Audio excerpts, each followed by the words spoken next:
এখন আমি আপনাদেরকে দুটি ক্রাশার মেশিন দেখাচ্ছি। এই দুটি ক্রাশার মেশিন আমাদের নিজেদের তৈরি করা এবং রেডি প্রোডাক্ট, দুইটা মেশিনই আমরা একসাথে ডেলিভারি করব আজকে। তো দর্শক শ্রোতা, এই যে দুইটা ক্রাশার মেশিন দেখতে পাচ্ছেন, এগুলো 5 ঘোড়া মোটর ক্যাপাসিটির ক্রাশার মেশিন। এই মেশিনগুলো দিয়ে আপনারা গম, ভুট্টা, এই ধরনের হলুদ, মরিচ, এই ধরনের দানাদার যে খাবারগুলো আছে এইগুলো পাউডার করতে পারবেন। একেবারে ফিনিশিং পাউডার করতে চাইলেও সেটা করা সম্ভব। আবার যদি কেউ দানা তৈরি করতে চান, কুচি দানা, সুজি দানা বা ফোর কাটিং, এগুলোও করতে পারবেন নেট চেঞ্জ করে।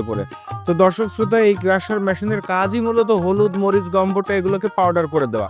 তো দর্শক, যারা এই ধরনের পাউডার করার জন্য ছোট একটা মেশিন নিতে চাচ্ছেন, যাদের প্রোডাকশন অল্প দরকার এবং যারা বাসাবাড়ি 220 ভোল্টেজে বিশেষ করে চালাবেন, তারা কিন্তু এই ধরনের মেশিন ব্যবহার করতে পারেন। এগুলো প্রোডাকশন কোয়ালিটি খুবই ভালো এবং এই মেশিনগুলোর চালাতে আমি বলবো খুব আরাম।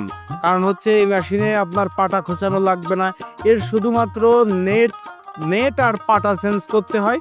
একটা পাটা দীর্ঘদিন ব্যবহার করা যায়। যখন পাটার বুকের যে ধার, সে ধারগুলো একেবারে বসে যাবে, তখন আপনারা সেখানে ধার কাটায় নিয়ে আসতে পারবেন, অথবা ওই পাটাটা বাদ দিয়ে একটা নতুন পাটা সেট করে দিতে পারবেন। আবার দেখা যাচ্ছে নেট চেঞ্জ করতে পারবেন আপনারা। তো এইগুলো কাজ করা খুবই সহজ।